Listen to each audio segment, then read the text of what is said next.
president of South Africa should not just only give a real-time account of what is happening in South Africa, particularly on the xenophobic attack, but also tell them in details what happened to the two Ghanaian nationals who also lost their life as a result of that attack. What's your take with this? Because you would recall as well on the breakfast show this morning, I beg your pardon, the newspaper review today, we also analyzed the fact that some Nigerians were also killed as a result of police brutality. You're taking all of this. The only thing that I think may rattle Ramaphosa and South Africans is if there is a class action against them. I mean, all the other countries involved should come together and demand accountability from the South African leadership.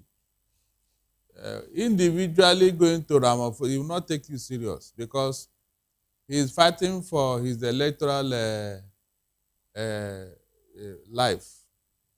And so with the forthcoming election in South Africa, everybody will be saying things that will be endearing the people to, I mean, making them have a good outlook for you. So what I'm saying in essence is that these people should go for a class action against South Africa. It will go a long way, at least when the international community are involved now. When the UN and other world bodies say, look, what happened there is unthinkable, then the leadership, they are going to say something, either in compensation or something. That is the way I look at it. Interestingly, Samuel Ablaakwa also is not about the first Ghanaian to have chimed in his distaste of the situation. The president of Ghana also have done that just last week. Two individuals as well have also asked the ICC to wade in on this situation. But then you did say that a decisive decision has to be taken. Some are saying because South Africa seems to be the biggest economy in Africa, that is the reason why the AU is a bit silent in voicing about the situation. Do you share that sentiment as well? The sentiment about being the biggest economy in Africa is not enough. In fact, it's not a criteria for anybody to any country to turn rogue because you want to protect your people and your economy. I don't see how that adds up.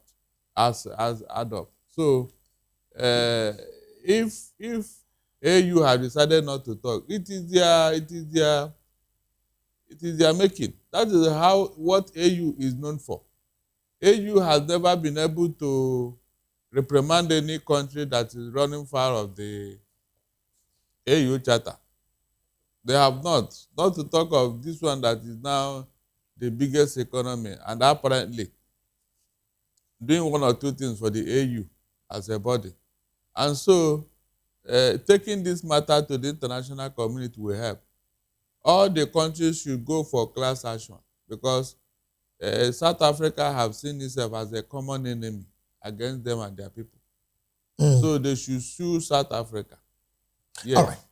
All right. Let me take this conversation to Kenya. Well, Mr. Sintati, your take on this as well, because this is not about the first time we're having this conversation, but incisively, the president of South Africa has called on the Pan-African Parliament, that's PAP, to lead Africa's response to migration. Well, in his words, he said the country should tackle countries in Africa should tackle conflicts, poverty, governance failure, and that, of course, this forces the people to leave their homes. Now, looking at the sentence by the president of South Africa, Cyril Ramaphosa, would you say it is somewhat justifying the actions of vigilantes in South Africa, forcing non-South Africans out of their homes and out of their businesses, thereby even killing some of them, allegedly, from what we're hearing from South Africa?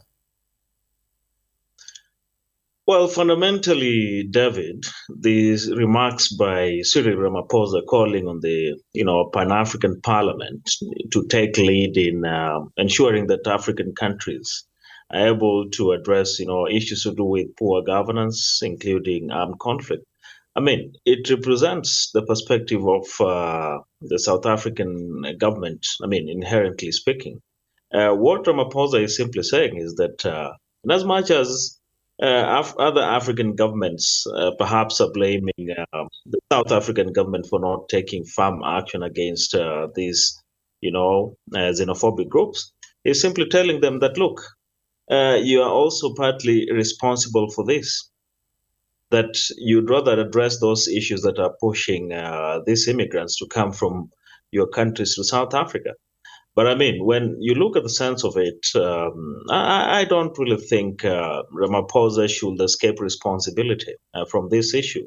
After all, I mean, if we have any illegal immigrants in South Africa, and then the law should take its own course. I mean, they should be tried in South African within the South African justice system, and it shouldn't be difficult for the South African government, I mean, to go after those particular xenophobic groups and prosecute them as well.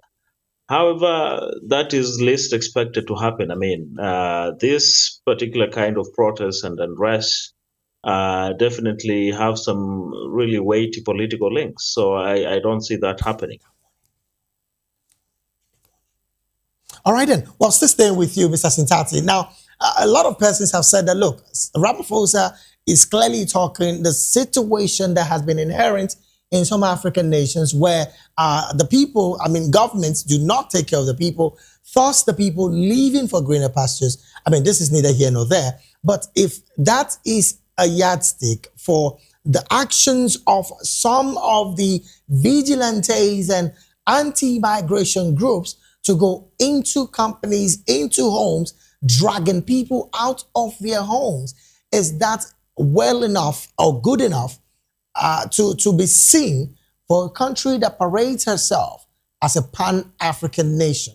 Plus, owing to the fact that recently, one of the former prosecuting officers in South Africa is clearly saying right now that things are not getting good again with the economy because both these particular actions by these individuals is affecting the businesses, the trades, and even foreign direct investment.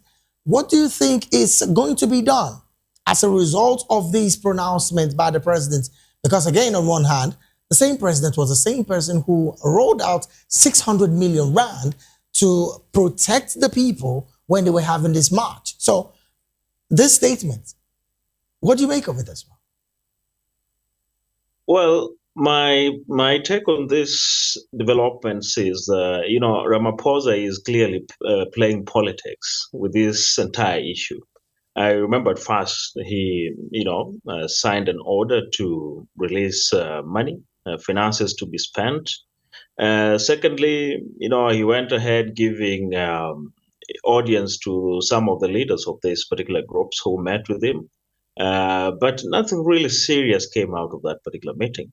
And then number three, he went on reassuring other Africans who are in South Africa that perhaps it's only illegal immigrants whom the government will take action. But apart from that, I mean, you cannot allow, any country in any sort, in any manner, in any particular way, I mean, to have mobs running around, I mean, arresting illegal immigrants. That should only be done by, government officials. However, it's up to the South Africans at this point to be left to experience, the impacts of this particular unrest and riots that have been taking place in the country. Hopefully, with time, maybe those ones who are able to leave the country could find their way back. But I mean, I don't see how that is going to easily happen at this time. Unfortunately, most of those immigrants who left South Africa, some of those businesses, I mean, they have been replaced by the local South Africans. Yes. I came across, I mean, some information, I mean, video clips and other pieces of literature that some of those South Africans who've gone in to replace the other Africans, they are demanding higher payments and some sort of making unnecessary demands which cannot really be met. And they're even now turning against each other. trying to destroy some of those businesses, which is particularly concerning. So I guess at the end of the day, it's up to the South African people now to look to have a very hard look in the mirror by themselves, All right then. and just stay silent as they experience all these negative consequences, David. All right, then let me bring this conversation back to Nigeria. Now, looking at this development, the statement by the South African president, particularly calling on the Pan African Parliament to lead Africa's response to migration, is that an indication? Because some have said that the body language of the president, on one hand, is saying, look, do not take laws into your hands, talking to the vigilantes. But on the other hand, he's talking again, telling governments of Africa to take care of their people, which is fundamentally right, if you ask me. But with all of this, with these situations and statements by the president of South Africa not be termed by these same vigilantes that the president is solely supporting their actions of going into factories, into companies, and into other people's homes, non-South Africans, and forcing them out of their homes? It is very wrong. Like I told you, Ramaphosa is fighting for electoral victory. And so he's going to do everything to win the heart of South Africans. That is just the major reason for all this double standard. You brought out 600 million rand, Abi, to protect the immigrants, the illegal immigrants, according to you, from harm's way. And now you are saying a different thing entirely. Meanwhile, the matter have not even ended, And so you can see that politics is playing a very big role here. Ramaphosa does not want the opposition to take the lead, in trying to protect South African youth from illegal immigrants. That's what is going on, nothing else. And telling me now that a country should make sure they don't have conflict, they will tackle poverty and all these things. Was the South Africa like this? Was South Africa like this 50 years ago? Were they not wallowing in the pang of apartheid? So if other countries have said, no, we are not going to help you, sort out your problem, do you think they'll be where they are today? Are we witnessing a payback of a government that is not carefully having a retrospect on the past situation it went through before getting to where it is now? History can play a very big role in the life of a man, either positively or negatively. The emissary that came to Nigeria, one of the first things they say is that they are indebted to Nigeria for the role they played during apartheid. These are people that remembered. But I'm telling you, 90% of the people doing this xenophobic attack, they don't even know their history. And I don't think anybody have told them, because these youth, they don't go to school much. I don't know why you can be living a lazy life and you are blaming your situation with people that came into your country, as if they took away your destiny. I can't see how, because most of these people that you are talking about, they are doing informal trading. Informal trading. Well, on one hand, I'm still staying with you. On one hand, is the parts where you did mention that some of these youths are not educated. But the video we're having on our screen right now clearly is a different ballgame. Now, the video clearly indicated security operatives following these young people into a business place to drag out non-South Africans. So the security apparatus in South Africa is also complicit in all of this. So are they also not educated about the history of South Africa's apartheid period? It is possible, because these are used too. It is possible they are not aware. The onus is on government to do the needful.